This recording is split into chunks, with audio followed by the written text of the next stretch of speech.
vamos un poco más afuera y nos vamos a a otro anillo de tendencias un poco más alejados, ¿no? De nuestro negocio actual. Las cadenas de valor híbridas. Sabemos en toda la región que a medida que la brecha socioeconómica se va ampliando en nuestras sociedades, y esto es casi un común denominador en toda América Latina, cada vez más las organizaciones, las empresas, interactúan con las comunidades tratando de contribuir o hacer algún tipo de movimiento respecto del bien común. Esto da lugar a nuevas cadenas de valor que ya no necesariamente están apoyadas en el rédito económico directo, sino que empiezan a ser más indirectas. Y yo me pregunto, porque esto obviamente que son todas cuestiones que quedan para pensar y no son declaraciones de parte mía, digo, ¿y qué pasa si pensáramos que los medios se convierten en educadores o formadores de ciudadanos para estas poblaciones que están cada vez más dispersas socioeconómicamente? Digamos, la más alejada de todas, digamos, la de las tendencias inexploradas por completo.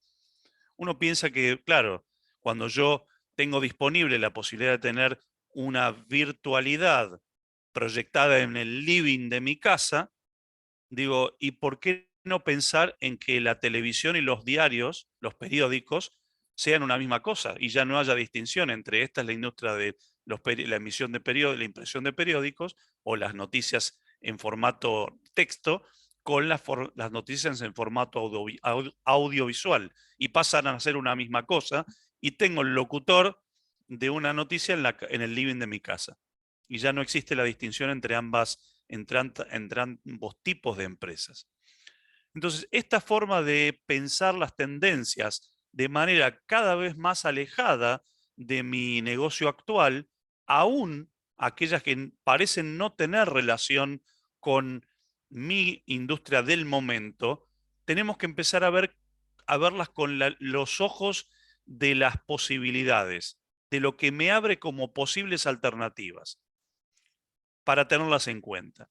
Una vez que tengo un universo de tendencias interesantes e inquietantes, puedo empezar a avanzar al segundo paso, que es prospectarlas a futuro. Es decir, yo elijo un montón de tendencias y digo, bueno, yo estoy parado en el presente, el hoy. El hoy es lo que yo llamo el punto de manifestación. ¿Sí? La tendencia ya la veo, es visible, está acá, llegó para quedarse, como decimos, ¿no? Entonces, ese es el momento donde estamos parados hoy, en el presente, el punto de manifestación.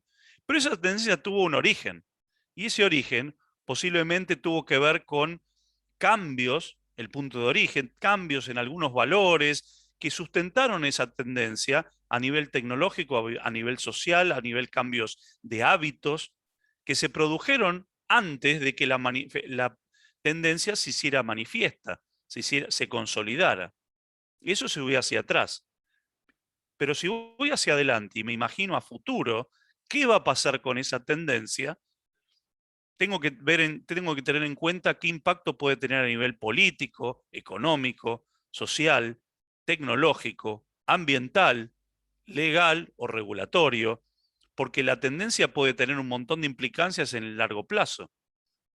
Fíjense que el ejemplo que les voy a traer a modo de graficar una tendencia varias tendencias que han evolucionado en un eje de tiempo, ¿no? En 1985, hace ya unos cuantos años, hablábamos de que había un lema que decía una computadora en cada escritorio del lado de Microsoft. Y por otro lado también es cuando sale la primera consola de Nintendo.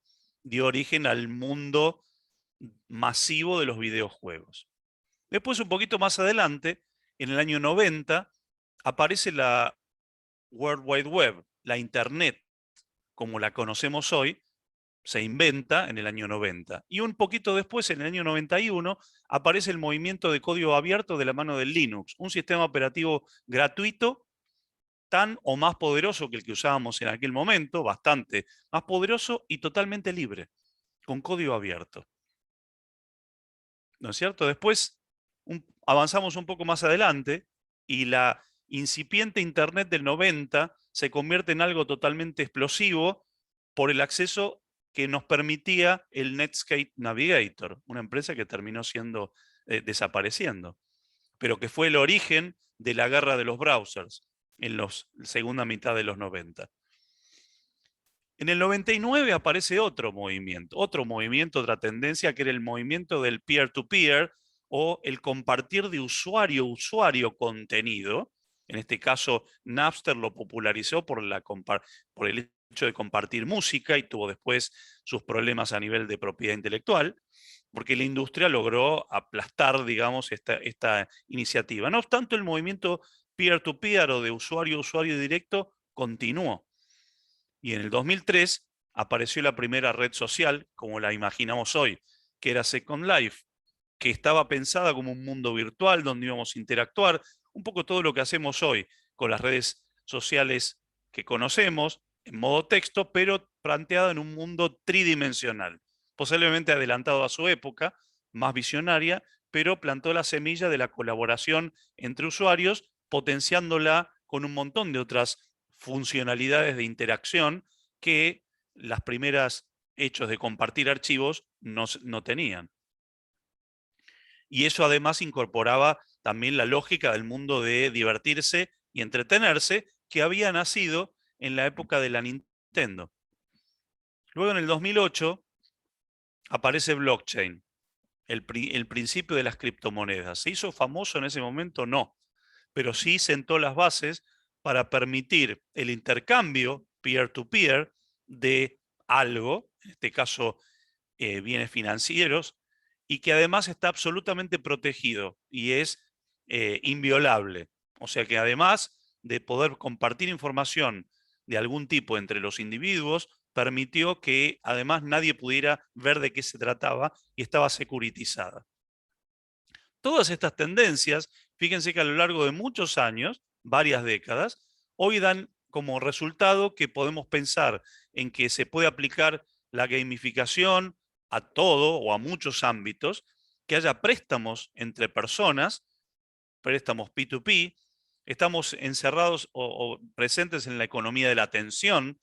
¿Qué pasa con la gente? Que lo que queremos lograr es que nos den importancia, nos den relevancia a nuestra aplicación versus los demás, y competimos por la atención del usuario. Antes competíamos por la billetera del usuario, el share of wallet, y ahora competimos por el share of eyeballs, ¿no? Y también la ciencia del ciudadano. El ciudadano, la información está disponible en forma gratuita y esto le permite a los ciudadanos crear e innovar en forma autónoma, sin el gobierno o la gestión de organismos centralizados. Está descentralizado. Esta es una forma a la que me refiero con el tema de explorar el impacto de las tendencias en el futuro. Y claramente hay distintos horizontes. No es lo mismo explorar el impacto de una tendencia en 4 o 5 años que pensar en 10 o 20 años. Pero lo interesante es que, fíjense como en este ejemplo, las tendencias convergen, colisionan, se complementan, dan lugar a otra tendencia y se complementan entre sí. Y de esto precisamente es el proceso de exploración del impacto. ¿Cómo se hace con esto que nosotros llamamos las ruedas del futuro?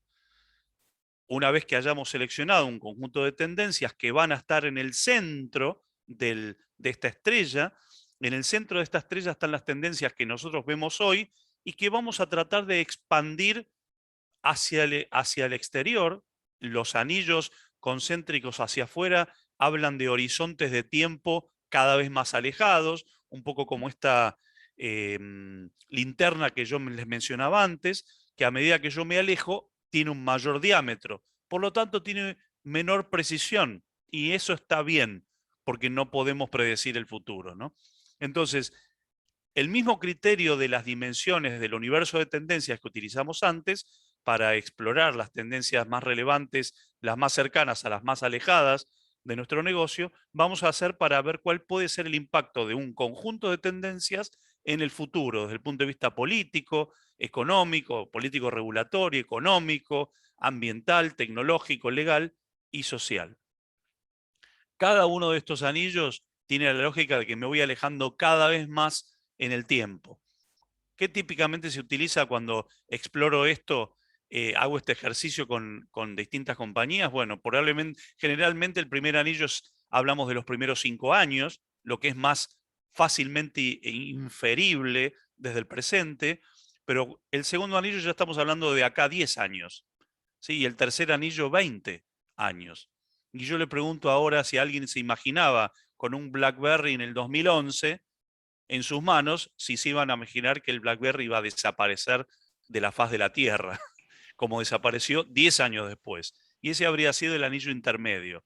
Por eso es tan interesante este ejercicio, porque me permite especular con lo que pienso que podría llegar a pasar en cada uno de estos sectores del círculo, haciéndome pasar por todas estas perspectivas que son las que en definitiva terminan interactuando en el y configurando el mundo del futuro.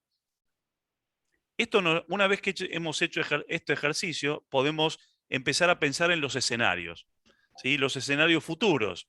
Y los escenarios futuros son historias, ¿sí? Son historias que se pueden contar. El escenario tiene que ser algo que podamos transmitir narrativamente, porque el escenario es un lugar. A diferencia de la técnica de proyección, el escenario es un lugar que nos tenemos que poder imaginar.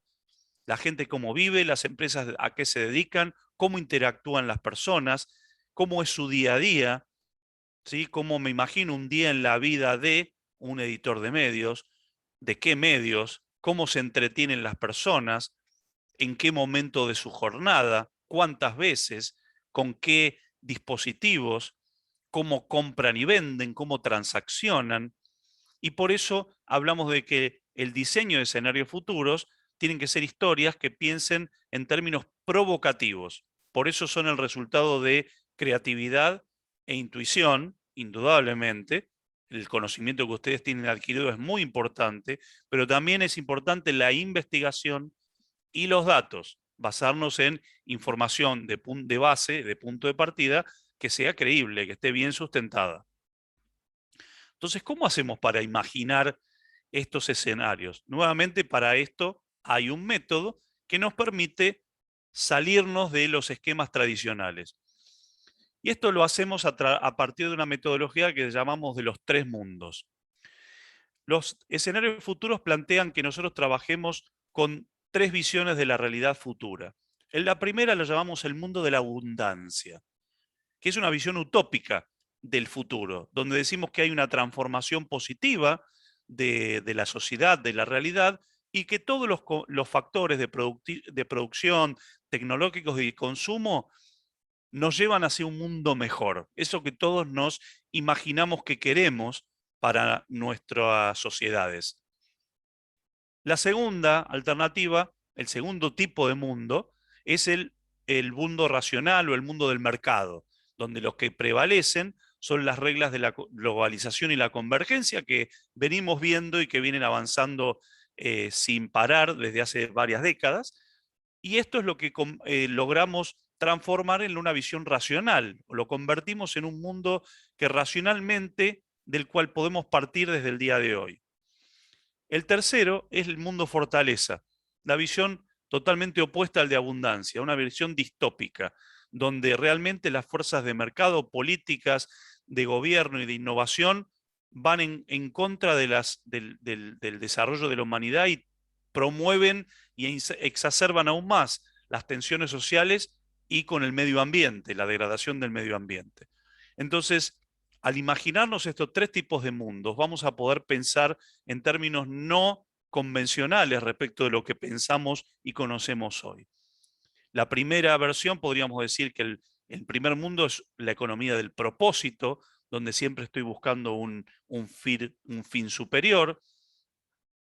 La segunda tiene que ver con la economía predictiva y la tercera, la economía de la influencia, donde a quien conozco es más importante, es lo más importante de poder hacer negocios en un mundo tan adverso, ¿no?